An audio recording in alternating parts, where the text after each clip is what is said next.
Wet concrete exerts a pressure distribution along the wall of this form. Determine the resultant force of this distribution and specify the height h where the bracing strut should be placed so that it lies through the line of action of the resultant force. The wall has a width of 5 meters.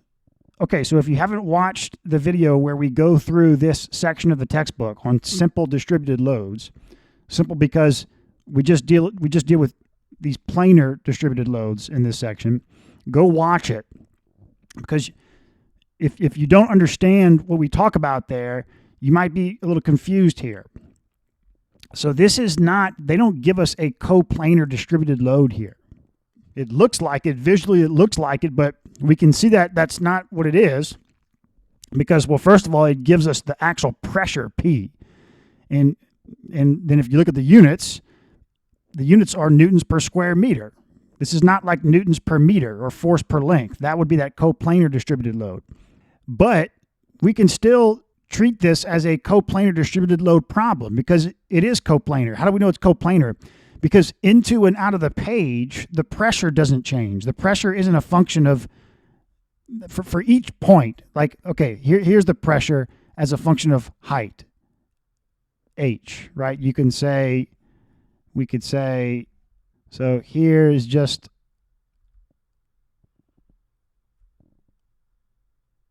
any general height h, or no, that would be z. So I don't know how they're specifying this. Yeah, it looks like, okay, this is z, this is positive z. And then, so when z is equal to 0, the pressure is 0, right? And then z increases from here. So yeah, so z is 0 here, then we're increasing in z here. So the pressure is a function just of z here. But for each location z, into and out of the page, it's the same pressure. Now, if the width, let's say the width wasn't constant with z, right? Let's say the width was a function of z. They're talking about like the into and out of the page, the width. Let's say it was a function of z. For each point in z, it's a different width. Well, that's not a problem. It's still a coplanar problem. It's coplanar as long as for each location z, the pressure doesn't change. But if we want to convert this to a coplanar distributed load, we just multiply this by the width function. The width as a function of z. Well, here it's not a function of z. It's just 5 for all points. So we just multiply this by 5. So w as a function of z is this times 5. 20 z to the 1/2.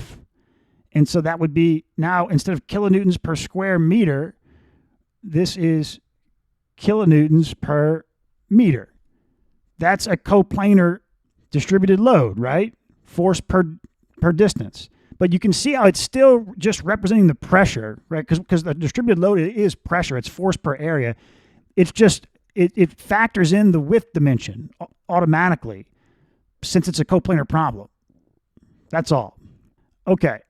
So based on what we learned in this section, we know that once we have the coplanar distributed load, once we have this, then we can find the resultant force by taking the area under this curve, and we can find the location of the resultant force by using the area, the moment area, based on this curve. But we need to be dealing with this coplanar distributed load curve. We haven't talked about what do we do if we have to deal with a general pressure distribution.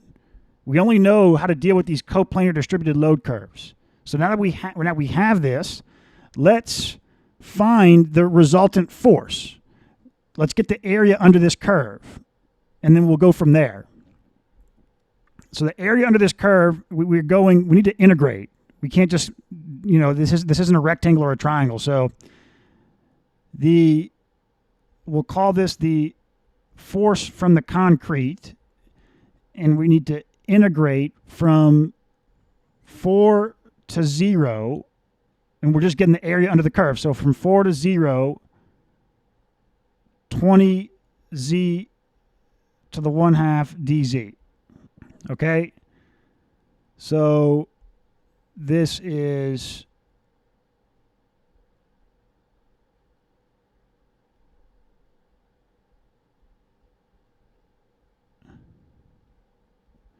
Okay. Okay. So 20 times, all right, 1/2 plus 1/2. Oh, no. So we need to put we'll have two, no. We'll have 1/2 plus 1 is 3/2. So we need to put 2/3 z to the 3/2, right? Because we bring down the 3/2, we get 1 z times 3/2 minus 1, 1/2. So, okay. And now from 4 to 0. So this is 20 times just 2/3 times 4 to the 3/2. Okay, 4 to the 3/2 is, well, let's save some room. So square root of 4 is 2. 2 cubed is 8. So 2/3 times 8. All right. So FC is equal to, that's 16 times 20 divided by 3. 106.7.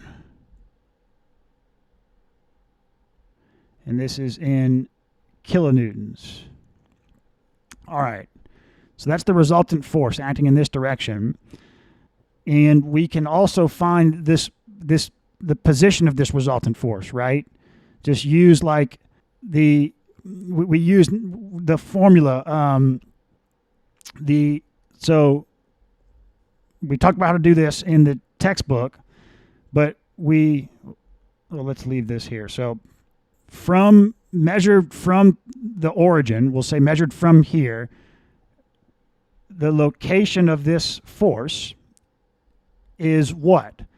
The moment of the area, and we're going to need to integrate this. So what we do here is we say from 4 to 0, z wz dz, right? So it would be, it's z times w of z dz. So if we multiply this times z, that's z to the 1/2 times z to the first. So that we're going to have 20z to the 3/2 dz, right? And then over the area, and we just calculated the area, so all right, so we've got, again, 20 times, all right, z to the, so 3/2 plus 1, 3/2 plus 2 over 2 is 5 over 2. So we'll have 2 over 5 z to the 5 over 2, right? You bring down the 5/2, this turns into 1, and then 5/2 minus 1 is 3/2. Now this is going from 4 to 0.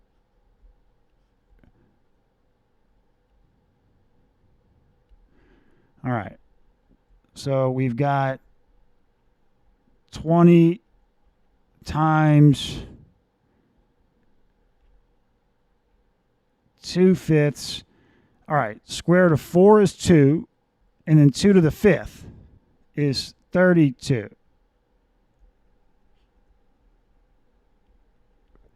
Okay. So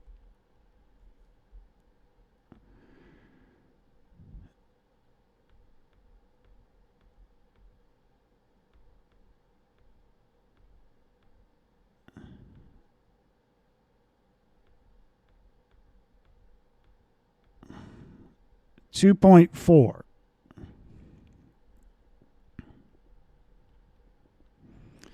So we can replace this distributed load by so this is about 3, so something like this.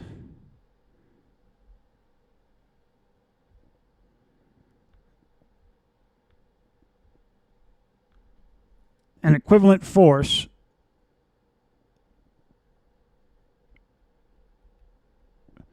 and this is located at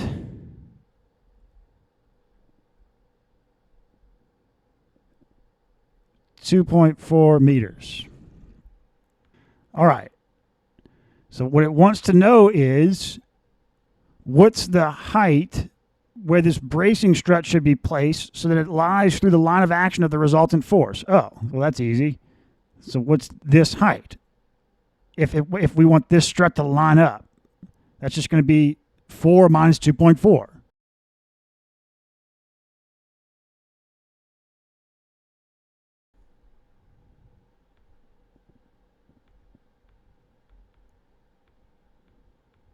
$1.6.